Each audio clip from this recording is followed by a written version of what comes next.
As you may or may not have guessed, we are doing the quest Tears of Guthix. I've never done this quest before, and believe it or not, today is actually my birthday. I am turning 57 years old today. Can you guys believe it? But anyway, we only have this video and the next video before this season is wrapped up. So I am very excited about that. We have some more quests and stuff to do today, and we're starting off with Tears of Guthix. Wow.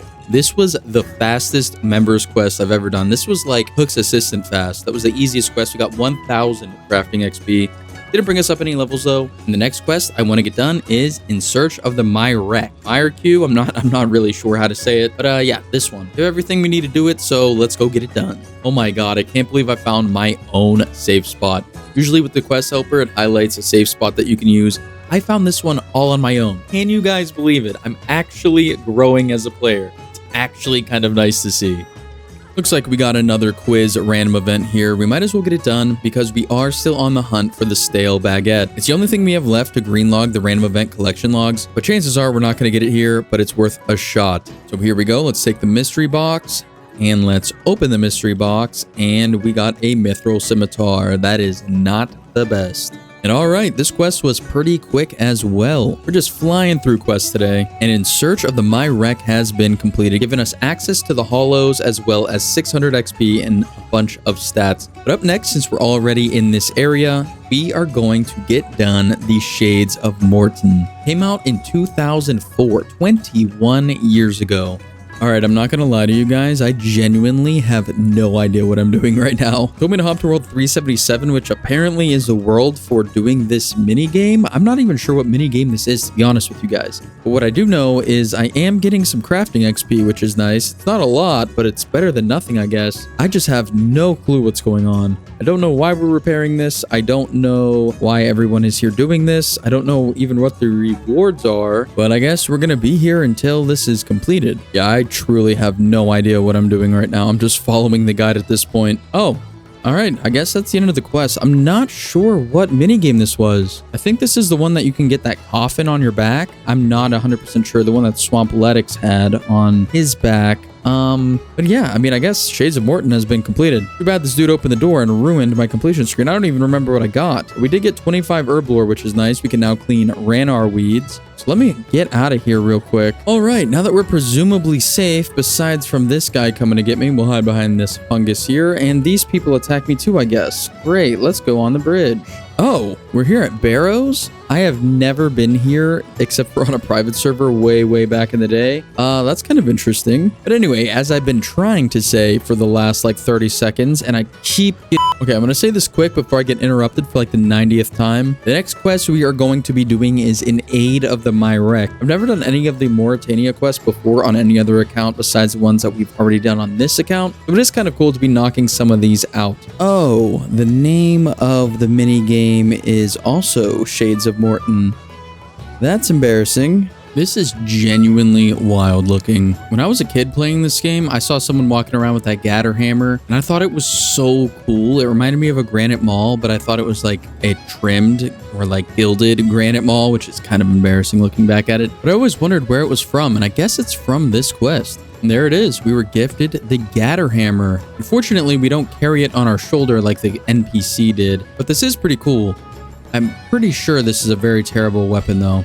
I love how I gave Ivan a full set of steel armor and a silver sickle and a bunch of salmon, and he's still not helping me. He's just standing there watching me get a beat down. I have no food left because I gave it all to him, and he doesn't even need it. Ooh, we got a drill sergeant random event just sneaking in here. Because we have everything unlocked from this event already, we got an XP lamp, which is going right on Slayer. We're now only one lamp away from level 35 Slayer. Also, this quest is just about done right now. I think this is the last step. Took about a half hour overall, which isn't too bad. But here we go. In Aid of the Myreque has been completed, giving us 2 quest points, access to Bergderot, access to Temple Trekking, and 2,000 XP in attack, defense, strength, and crafting, bringing our total quest points up to 173. It also brought our attack level up to 48 and our strength level up to 46. Our crafting level up to 43, and we can now cut diamonds, which is a very good training method for crafting. And it also brought us up to level 57 combat as well. Up next is actually a mini quest that I want to do, which is the one at the very bottom of the quest list, Skippy and the Mogres. It has like no requirements and it says it's very short, so I figured we might as well get it out of the way. Also, we got this diary from the Shades of Mort'ton quest, and what we can actually do with it is give it to the apothecary here in Varrock, and he'll allow you to turn that book in for herblore XP. So there we go, we got 335 herblore XP, not bad. But anyway, let's go do Skippy and the Mogres. Alright, so starting this out, we'll just use the bucket of water on Skippy, then we just talk to him again, and then we just talk to him again, and that's literally it. We are done. But now that that's done, let's go do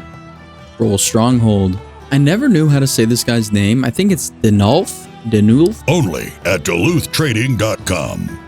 But regardless, I used to think this guy was super cool back in the day. I always wish my character could have one of these like masks on, but at the time I don't think there was anything like it other than maybe the thieving rogues mask thing, which now that I'm thinking about it, we do need to get that on this account eventually. Speaking of items that I liked from back when I was a younger person playing this game, the climbing boots. They were one of the items that I thought were really cool, and the main reason for that is they had shoelaces. As you can tell, it didn't take much to amuse me back then.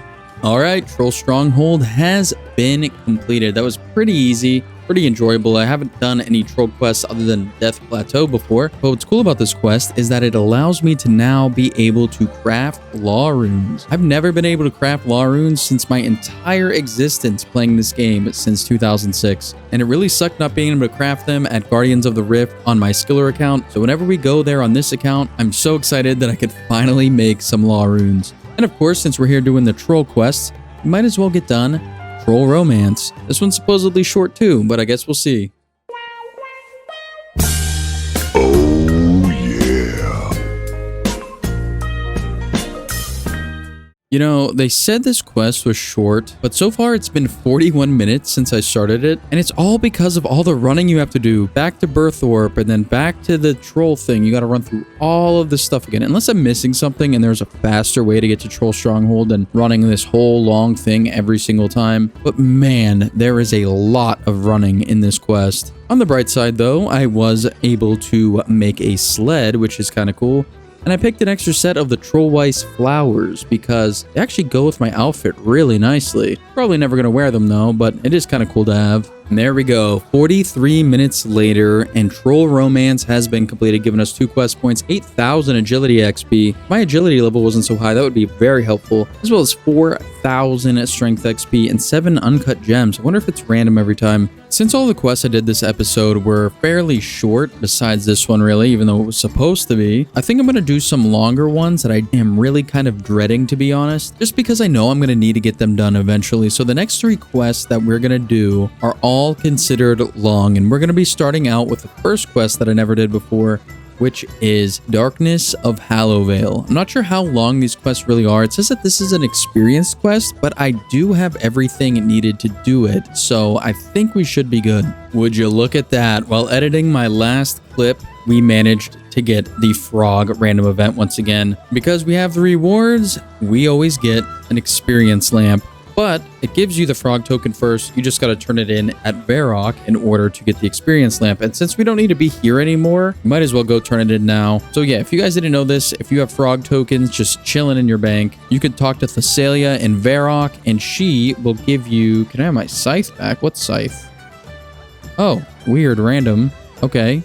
Not at all what I was here for, but if you tell her you have a frog token, you can take a lamp as a reward instead of the frog outfit. So yeah, obviously, this one's going on Slayer yet again, and this time, it actually brought us up a level to level 35 Slayer. We can now kill wall beasts. Interesting. Jeez, they got me out here doing an agility course with this one. I also just realized, looking at the quest list here, that this quest came out in 2006. I thought this was a new quest. Like, I thought that the Firewatch and everything and this whole area pretty much just came out fairly recently with that one boss I can't remember the name of, that big vampire chick, or at least I think she's a vampire. But yeah, I had no idea that this quest was 19 years old. But thank God that Quest Helper exists, because doing this with a guide on RuneHQ or the RuneScape wiki would have taken me ages. You know, I don't even want to know what this guy would be hitting me if I did not have protection prayers. Protection prayers are just so overpowered in this game, especially for quest bosses. You know what's weird about mining the day alt here is you use one hand to mine it. It's very different than regularly mining things because typically you use two hands, but with this you're only using your right hand. It's very odd. And alright, Darkness of Hallowvale has been completed, giving us 2 quest points, 7,000 agility XP, 6,000 thieving XP, 2,000 construction XP, and a tome of experience. The quest wasn't too bad. It was a little long, like it said. It only took about an hour and 20 minutes though, so it's not that bad. It's more tedious than anything. Our thieving level has gone up to level 43, and our construction level went up to 38. Let's use this tome of experience on Slayer, of course. So there's 2,000 Slayer XP, another 2,000, and another 2,000. Brought our Slayer level all the way up to level 37 Slayer. Very, very nice. Now, speaking of tedious, the next quest that we're going to be doing is going to be the Underground Pass. Came out in 2003. It's considered long, of course, but I heard very negative things about this quest. A lot of agility failures, so it might be a good thing that we have level 84 agility on this account. I've never done the quest, so I guess we'll see how it goes. Hey, just got level 50 magic here attacking this demon, and we can now wear the Tome of Fire or the other tomes that exist. So it'll be cool to be able to use it if we ever get one.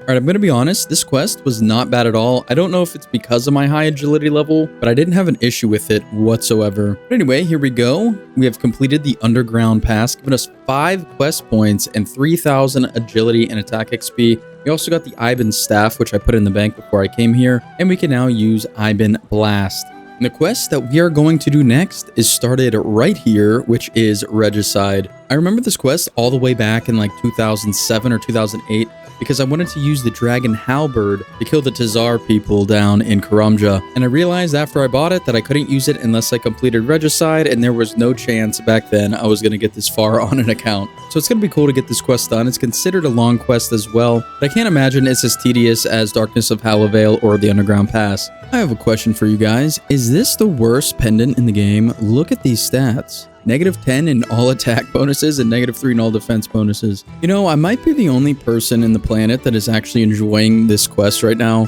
At first, it was feeling like it was just the Underground Pass Part 2, but now it's kind of feeling really unique. I don't know why, it's kind of giving me World of Warcraft vibes. I think that's because of the elven hairstyles and the NPC character models, but I really like this area. It just feels like somewhere I've never been because I haven't been here before, and it's just kind of refreshing, honestly. So far, I'm actually kind of enjoying this quest. Like, you cannot tell me that this guy's character model is not giving the vibe of World of Warcraft Classic. It looks so cool. I wish that they added the elven hairstyles and beard styles into the game for your character to wear, because some of these hairstyles and stuff are pretty cool looking. Alright, I'm not gonna lie, this is probably the worst part of the entire quest, is just the fact that you have to keep going back and forth to places outside of the Underground Pass, and then you have to go through the Underground Pass every single time you want to progress. I really wish that there was like a fast travel option where you could just right click someone at the end of the cave and it would just take you all the way to the end, because it's not like I'm failing the course or anything. It just takes so much time to get through every time that you need to come through here. And I know that there are teleports that take you directly to the elf camp thing because I saw it on the minimap, but I'm assuming I don't have the requirements in order to use that teleport scroll, at least not until we finish this quest and maybe even the next quest in this line or whatever. But man, going through this every single time is a pain, I'm not gonna lie to y'all. Alright, Regicide has been completed, giving us 3 quest points, access to Terranwin, 13,750 agility XP, as well as 15,000 GP. We also now unlock the ability to use the Dragon Halberd if we ever do need to use it for some reason. You know, I was going to end the video there, but I was just looking at our quests, and we have 98 quests completed so far, and I kind of want to get that to 100. And the 2 quests that I want to get done is going to be the Fremmenik Trials and the Fremmenik Isles. We have everything to do Fremmenik Isles, but we don't have everything to do Fremmenik Trials, which comes before it. It says that we need level 40 woodcutting and level 25 fletching, but on the wiki, it doesn't say that, so I'm not sure if that's an actual requirement. So we're going to try to start this quest, and we'll see how far we get, and if I have to go and get 3 woodcutting levels and 5 fletching levels, then so be it. Oh, so it says that it's boostable. So we don't need to get the levels because I could boost them. I'm not really trying to boost my stats all the time in order to get things done. So I'm just going to buckle down, get the 3 woodcutting and 5 fletching levels here at Drainer Village. And then we'll go and get the quest started. Because this whole series is about maxing this account eventually anyway. So we're going to need to get the levels.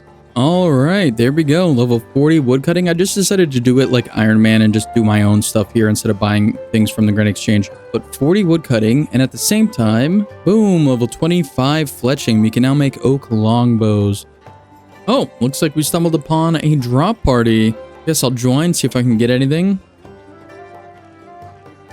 My pit is terrible. Oh, we got a pair of dragon boots. Not bad at all. Alright, so we didn't manage to get much from this drop party, but what we did end up getting was a pair of dragon boots, dragon longsword, and a dragon battle axe, coming out to 343k. Not bad for less than 5 minutes of work. But anyway, let's get back to doing Fremmenik Trials. So to get to Relica quickly, I'm going to actually move my house to Relica for 10,000 GP. And now, instead of running all the way from Camelot, I could just teleport outside my house. And boom, we are here. Oh my god, I was just here in Sears Village spinning the golden wool for this lyre. And there are over 100 people chopping this single yew tree. I have never seen this many people in forestry cutting one singular tree. Oh my lord, there's almost 120 people here. Now there's 120 people here. All right, here comes the big battle here. It's supposed to be no armor, no weapons, but if you come in here with a Draymond branch and a knife, you could actually smuggle in a weapon. There we go. We now have a Draymond staff with plus 10 melee strength, which is pretty nice.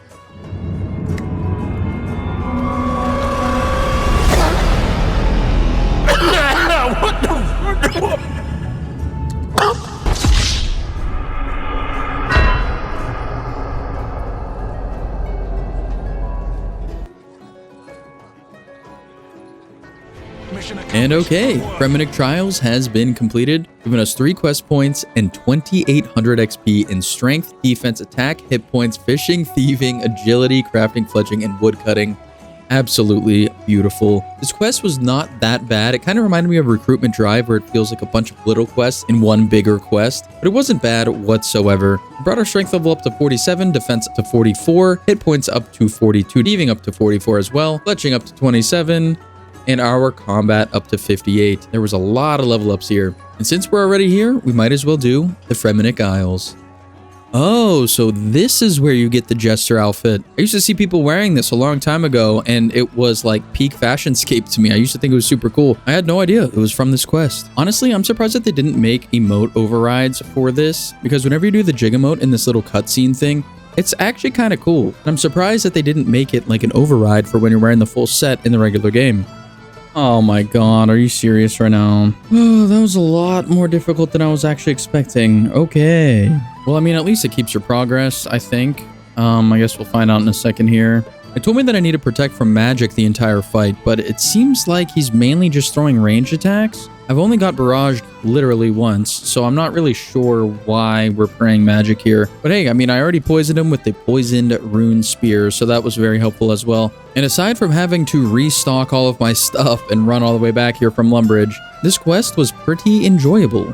Okay, so I know this might seem a little odd, but I'm going to be using this 10,000 XP on strength. That way, whenever we're training attack, we have a higher strength level. So there we go. We got level 48 strength. And then for the other one, I'm actually going to do on defense, which brought us up to level 46 defense. And there we go. The Fremmenik Isles has been completed, giving us 1 quest point, 10,000 woodcutting XP, 5,000 crafting and construction XP, the Helm of Neatsnot, and 2 lots of 10,000 combat XP, which I use on strength and the other on defense. Brought our strength up to level 48, defense up to level 46, crafting up to level 44, woodcutting up to level 42, and construction up to level 39. And it also brought our combat level up to 59. I can't believe that we can actually wear the Helm of Neatsnot. I've always seen higher level people wearing this, but it seems like no one is really wearing it that much anymore. It used to be really, really good, but they've added so much stuff to the game where it's not really worth using if you have the funds or other quests done to wear other helmets, I guess. But yeah, we can't wear it, unfortunately, because we need level 55 defense, and we only have level 46. That was also our 100th completed quest on this account. I have never done 100 quests before in my life. We're making incredible progress on this account, and I think next episode might actually be the finale of Season 1, because all that we have left is getting level 30 base stats, which we only need 5 herblore levels, 21 hunter levels, 21 rune crafting levels, and 3 fletching levels. So we're pretty close on that, and then we just need level 60 attack in order to wear dragon weapons, and then we gotta complete Monkey Madness. But then after that, Season 1 is going to be completed, and then I can show you guys my plans for Season 2. I hope that you guys enjoyed this video. If you did, be sure to drop a like below, subscribe if you're new, and I will see you